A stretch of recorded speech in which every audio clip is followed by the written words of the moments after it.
My name is Sam Berkley. I'm from Governor French Academy in Belleville, Illinois. For my project, I developed a new encryption mechanism that generates secure, uncrackable ethereal keys by taking advantage of the unique properties of salted hashes. Given the increasing number and severity of recent cyber attacks such as the Equifax or Yahoo breaches, it's more important than ever to safely and securely encrypt private data. People's personal information is put at risk most often due to advances in technology, which is typically caused by frail security protocols or predictable encryption methods. If important information is badly encrypted, then it's easy for an attacker to create a security breach and access the data inside. As such, more secure cryptographic methods must be developed that deter cybercriminals from attacking and stealing sensitive information. One such potential solution to this is hash chaining. What are static keys and what are dynamic keys? Static keys are cryptographic keys that never change. Because the key values don't change, given enough time, any hacker determined enough or with enough time on their hands can break a static key. Dynamic keys, on the other hand, suffer no such weaknesses. Dynamic keys are cryptographic keys that change over time. And the goal of a dynamic key is that by the time a previous key is broken, a new key has been made.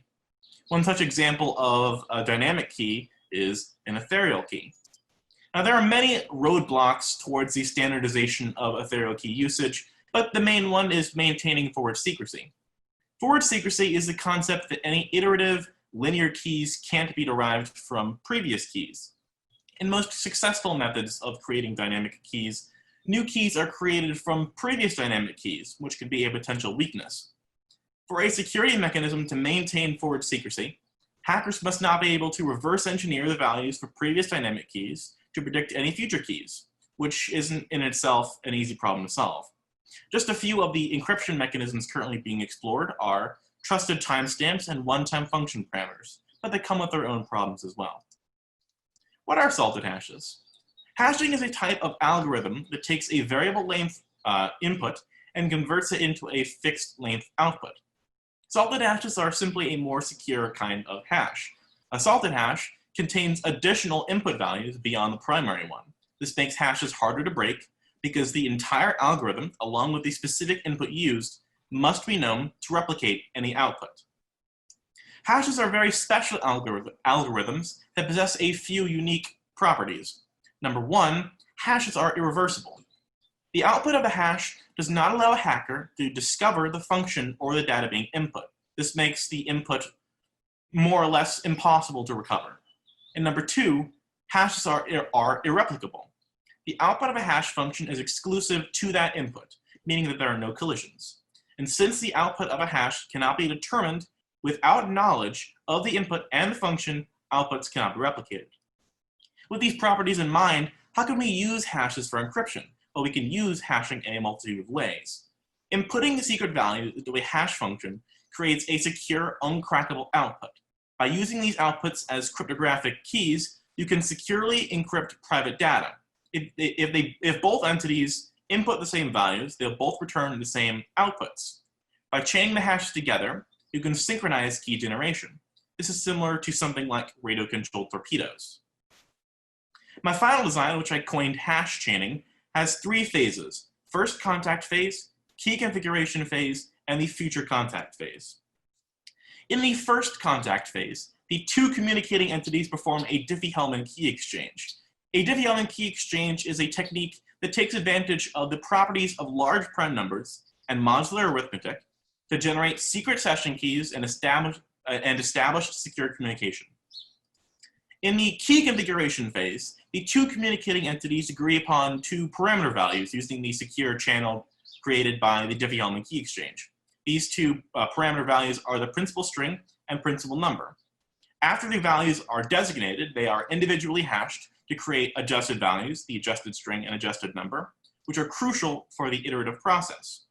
With the adjusted values created, they are concatenated and hashed, forming the first cryptographic key.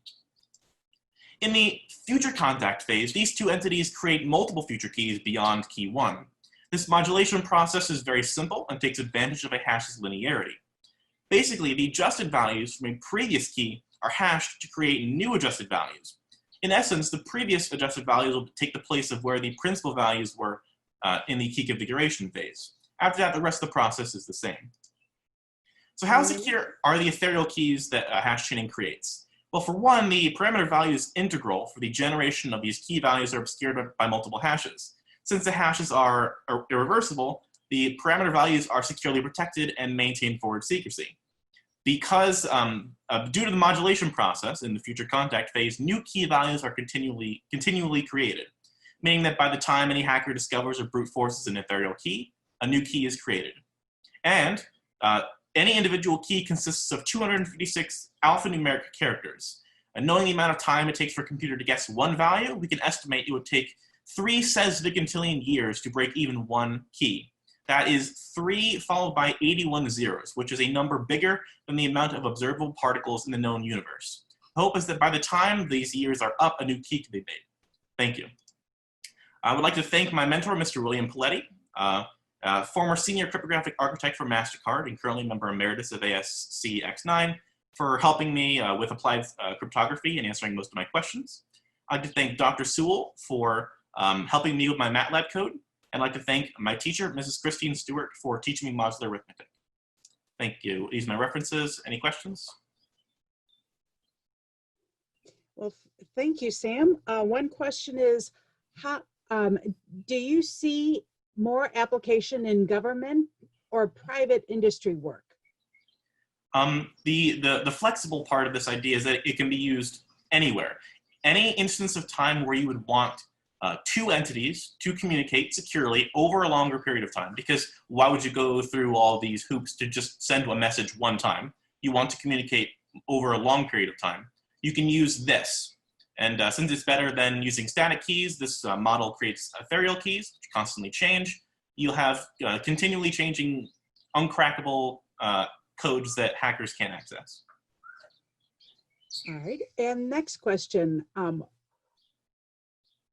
What about one-to-many connections? I'm not sure I'm familiar with the term one-to-many connections. If it's like a cryptographic term for like having too many entities that communicate, I think what the one, like ONE 2 TO many, meaning if you're sending a okay, so the model that you showed was a one-to-one. Right. So if I wanted to send a message to multiple entities, I would just repeat the process for each entity. They would all have they would have their own secret values and secret parameters, which we would communicate under that secure communication from the first contact phase. And then we would just proceed as normal. We would have different values for each entity. And what do you want to do with this product? So I want to get this product patented and peer-reviewed so that potentially this idea could be used for the larger scale corporations or government and stuff like that. But mostly I want to go into cybersecurity, and I feel like ideas like this and other ideas, I feel like I can contribute stuff to the field. And one last question, how long does it take to do the hash chaining? Almost instantly. Computers can do computations as easy as these, just a simple hashing algorithm from beginning to end, almost instantaneously. You don't have any of the tolls on the CPUs that something like asymmetric key encryption has. So it's very easy for computers to do. Wonderful. Well, thank you very much, Sam. I really appreciate it.